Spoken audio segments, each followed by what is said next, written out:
Je vous interromps quelques secondes avant le début de cet épisode, mais j'ai eu un petit problème avec le micro, donc le son est pas terrible, terrible. On entend le bruit des boutons et il faut vraiment, vraiment monter le son. Mais bonne vidéo à tous! Et on se retrouve à bord de un magnifique M3 pour le début de ce 5e épisode sur Forza Horizon où on teste des voitures choisies aléatoirement. On se retrouve donc sur le DLC Rally Adventure parce qu'il fait beau, il fait chaud. On va tout de suite rejoindre le Festival Horizon pour savoir quelle sera la voiture de cet épisode. Tournez à gauche. En attendant, on profite de cette magnifique M3.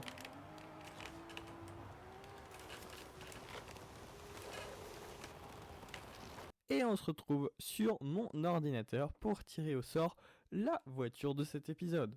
Donc, pour ceux qui n'ont pas vu les épisodes précédents, déjà, je vous invite fortement à aller les voir. Et ici, j'ai à peu près toutes les marques de véhicules disponibles sur Forza. Moi, j'en ai 102 de répertoriés dans mon PDF.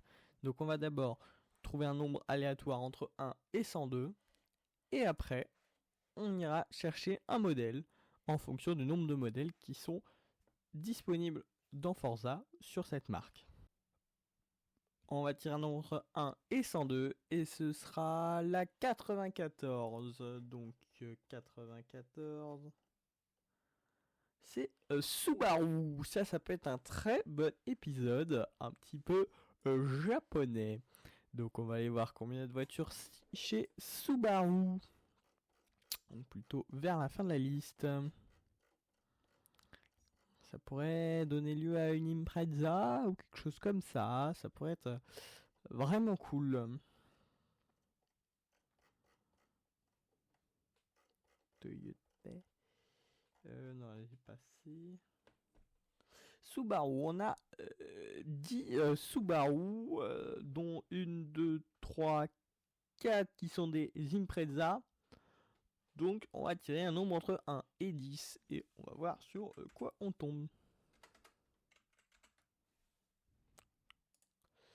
Et la deuxième, on tombe sur une Subaru Legacy RS.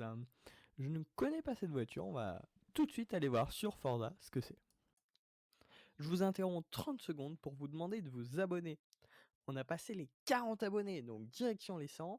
Et vous pouvez aussi liker et commenter pour me dire ce que vous avez pensé de cet épisode. Sur ce, bonne vidéo! Et j'ai déjà une Legacy RS de 1990 dans mon garage, donc on va tout de suite pouvoir la tester.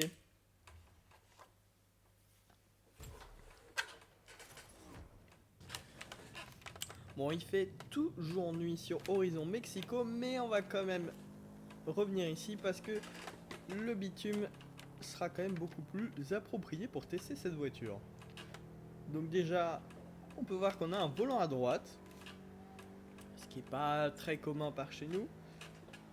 Mais bon, c'est une Subaru, donc au Japon, conduite à droite. A des jolis cadrans rétro-éclairés. Hein, plutôt sympa la voiture. Bon, par contre, voilà, c'est une vieille voiture d'origine.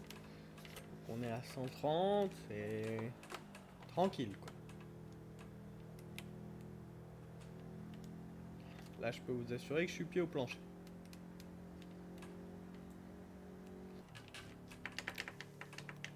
Dans l'idée d'extérieur, ça me fait un peu penser à une Saxo ou une Laguna, quoi. C'est ce qui se rapproche le plus de ce qu'on avait en France. Mais c'est quand même franchement stylé. Des jolis phares rectangulaires à l'arrière.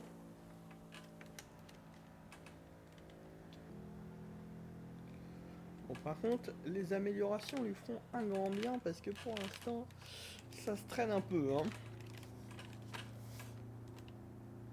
Bon, après, ça c'est la version d'origine. Il faut savoir que c'est quand même une voiture qui a été préparée puisque c'est une voiture qui a été championne du monde des rallyes, notamment au volant d'Ori Vatanen. Donc, elle est faite pour avoir un petit peu plus de chevaux.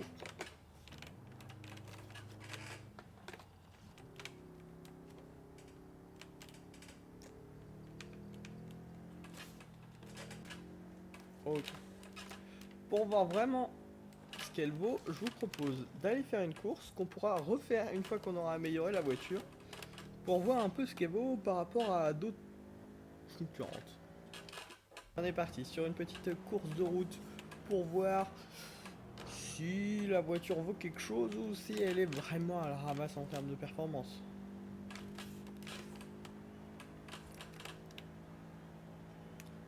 Bon, pour l'instant, on est loin derrière quand même. Manque un peu de vitesse pure. Normalement, l'IA a mis des voitures à peu près équivalentes en face.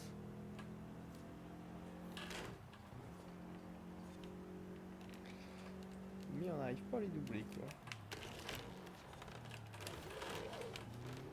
Bon, c'était un petit peu osé comme manœuvre hein, et on va perdre beaucoup de temps.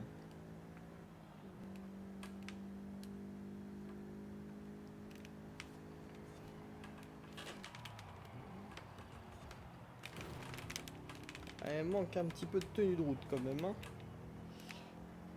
À haute vitesse, c'est un peu compliqué.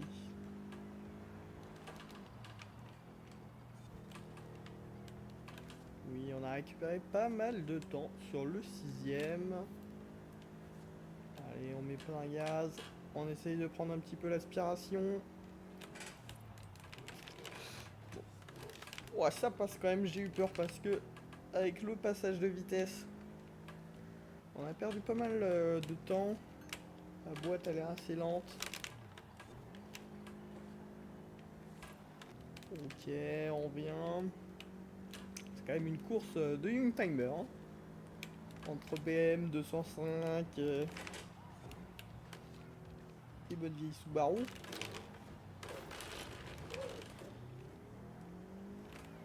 Ah là là, 81%. Je suis pas sûr qu'on aura le temps de rattraper le 4ème. La manœuvre était peut-être un petit peu trop osée. Mais je pense que ça va être compliqué. Non. On va passer la ligne d'arrivée en 4ème position. Et on va retenir le chrono. Pour voir tout à l'heure si on a fait mieux ou pas. 2,57.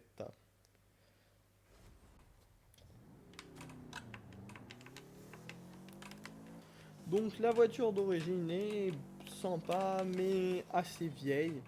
Elle manque de ses améliorations courses. Donc on va tout de suite passer au garage pour changer la configuration et faire quelque chose de beaucoup plus radical. Alors, amélioration perso. On va voir d'abord ce qu'on a dans les conversions. On va pouvoir mettre soit le turbo rallye, mais bon on l'a mis un peu partout quand même. Un 4 litres F6. Un F4 turbo.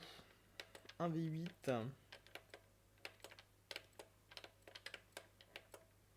Ce qui marche le mieux c'est le 4 litres F6. Qui a l'air encore mieux que le turbo rallye.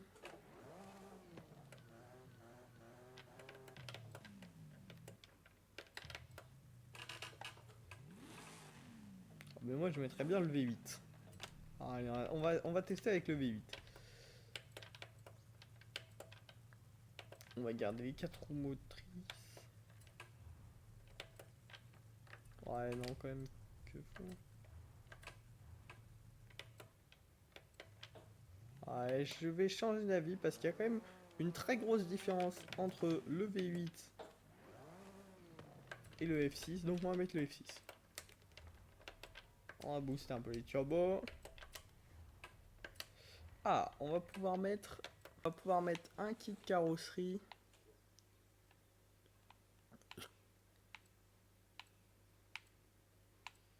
Ouais, celui-là est pas mal.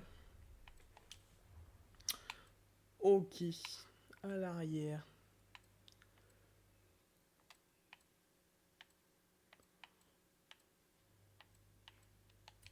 Ça se voit pas beaucoup, hein. Là, on voit un peu plus. Faire comme ça.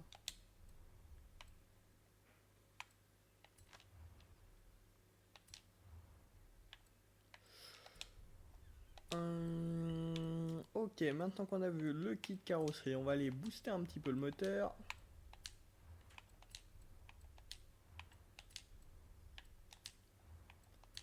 Ok, histoire de prendre encore un 10 en accélération.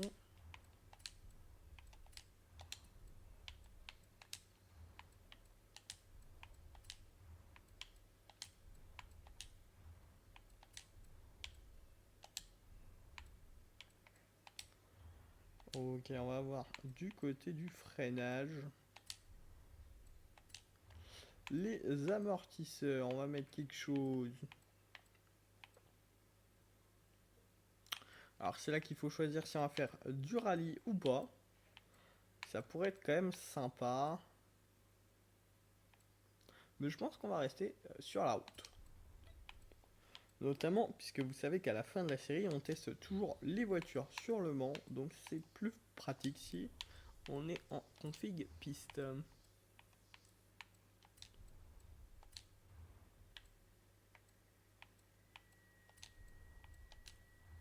Ok, on va alléger la voiture. On va venir mettre des vrais pneus.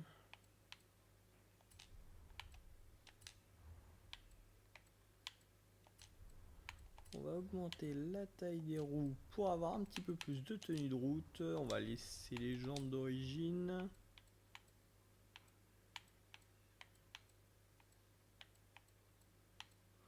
La taille des roues, elle est déjà très bien. On va peut-être élargir un peu les voies.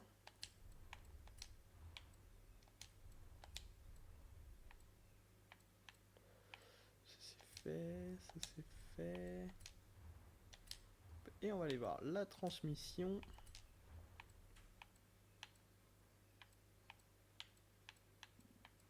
Avec une boîte 7. Tout mettre en course.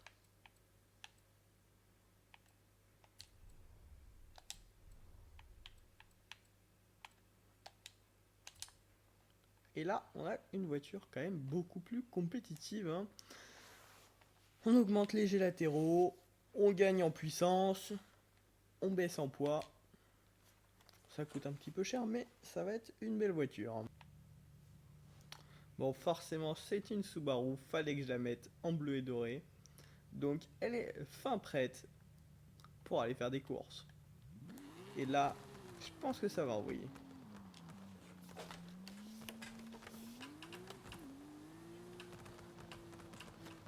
Je vais remettre la boîte manuelle.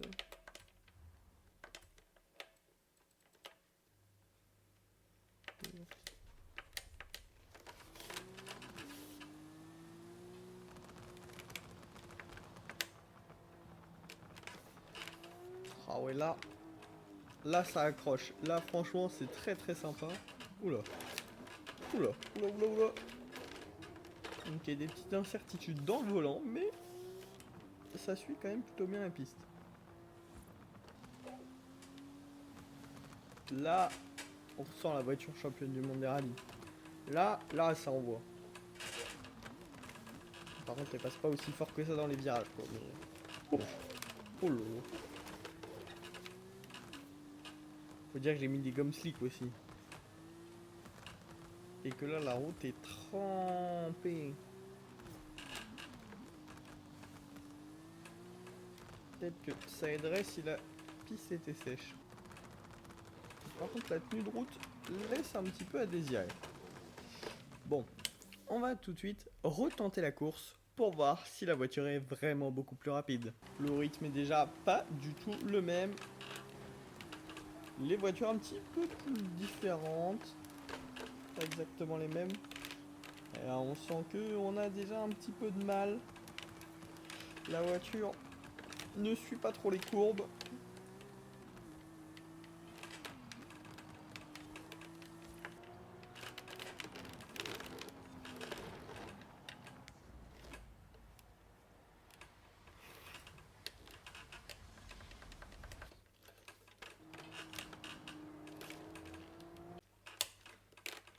Ok, ça passe nickel.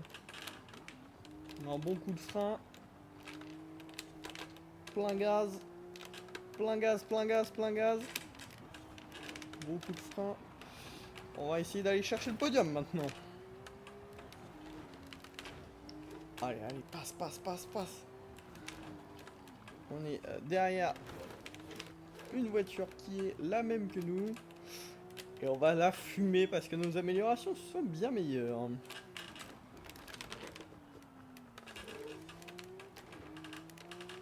Allez, on revient à l'attaque.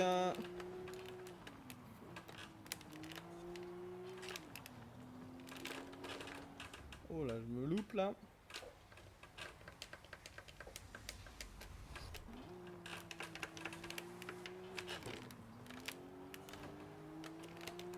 Allez, ça va passer. On va voir si on peut se rapprocher au moins du deuxième.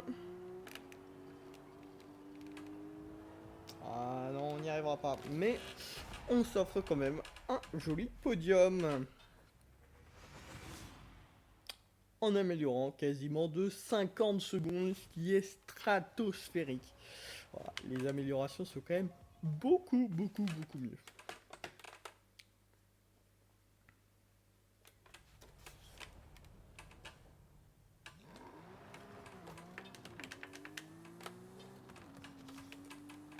Bon, et bien maintenant que je connais un peu mieux cette voiture, je vais pouvoir vous raconter sa mythique histoire en rallye. En 1990, Subaru dévoile une voiture qui allait changer son destin, la Legacy RS. Jusqu'alors, la marque japonaise était surtout connue pour ses petites voitures fiables et ses breaks rustiques. Mais pas encore pour des machines de performance, capables d'affronter les meilleurs au monde. Avec la Legacy RS, Subaru voulait s'imposer sur un terrain prestigieux, le championnat du monde des rallyes. Sous son capot battait un cœur nouveau, le moteur EJ20, un 4 cylindres boxer turbocompressé associé à une transmission intégrale permanente. Cette combinaison donnait à la berline une personnalisation bien différente des modèles classiques. Elle n'était pas seulement une voiture familiale, mais une machine taillée pour la vitesse et la compétition. Sur la route du WRC, la Legacy RS commença à faire parler d'elle. Elle était plus lourde que ses rivales, les Lancia Delta Integral ou les Toyota Celica, mais sa solidité et sa motricité en faisaient une merveille. Des pilotes de légende comme Markku Alén, Harry Vatanen, puis un jeune Écossais nommé Colin McRae la conduisirent à travers les pistes enneigées, les routes de montagne et les chemins poussiéreux du monde entier. Le moment de gloire arriva en 1993. En Nouvelle-Zélande, Colin McRae, fougueux et spectaculaire, arracha la première victoire de Subaru en rallye mondial avec la Legacy RS. Ce triomphe marquait la naissance d'une grande histoire entre Subaru et le rallye. Peu après, la Legacy passa le flambeau à sa petite sœur, plus compacte, l'Impreza, qui deviendra iconique. Aujourd'hui, la Legacy RS de 1990 reste une voiture rare, mais dans le cœur des passionnés. Elle symbolise le début d'une épopée. Elle est la pionnière, la première Subaru moderne à oser défier les géants. Et celle qui a ouvert la route vers la légende. Et on se retrouve en haut de la méga rampe pour tester la VMAX de cette Subaru. Allez, on y va. Hop, le saut est un petit peu compliqué comme d'habitude.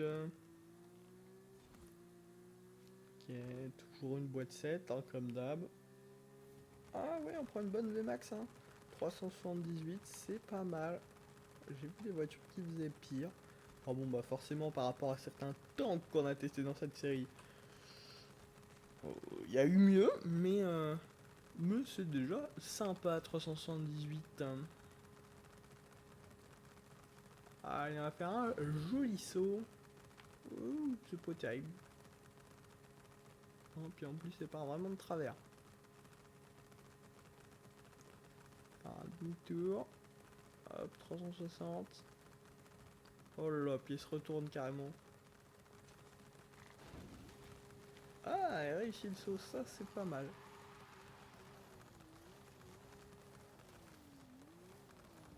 Donc je crois que là, la voiture est cassée. Ah non. C'est qu'il faut passer les vitesses.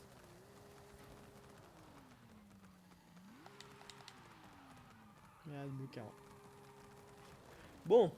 Eh bien, pas mal le test.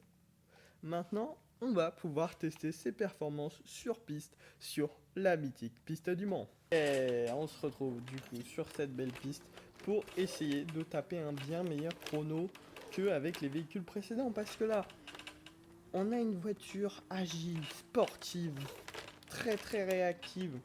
Ça n'a rien à voir avec les gros tracteurs, les gros tanks qu'on a testés dans les épisodes précédents.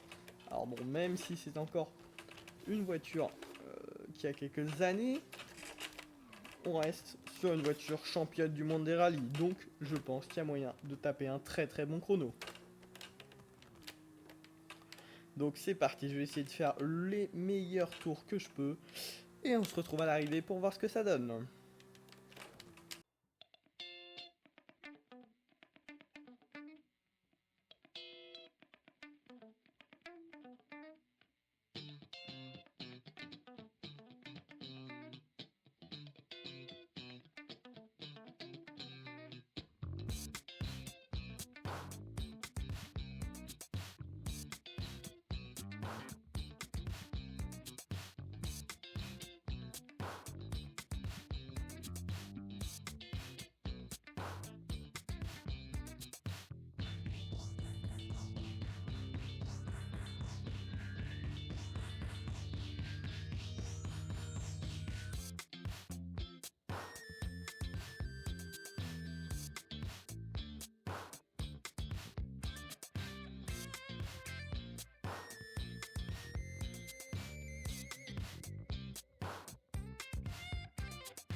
Pole position. On signe à 2,52. On a explosé le record de cette série. Franchement, pas mal. Je trouvais très agile la petite Subaru. Ça passait bien dans les virages, tout nickel. Juste le freinage qui était poif. Mais franchement, c'était nickel. Et voilà, on va pouvoir conclure sur cette magnifique Subaru. Une légende des rallyes qui a vraiment été plutôt bien faite dans Forza Horizon. Même si ça manque de quelques petites carrosseries ou de choses comme ça. Mais en même temps, bon, Rocket Bunny à cette époque-là, ça n'existait pas. Donc, bon, franchement, sympa. J'aime bien, j'ai bien aimé la voiture. Un très bon chrono sur piste. Un bon épisode. Si vous voulez pas louper le prochain épisode où on va tester encore une nouvelle voiture mythique, vous pouvez mettre un like et vous abonner.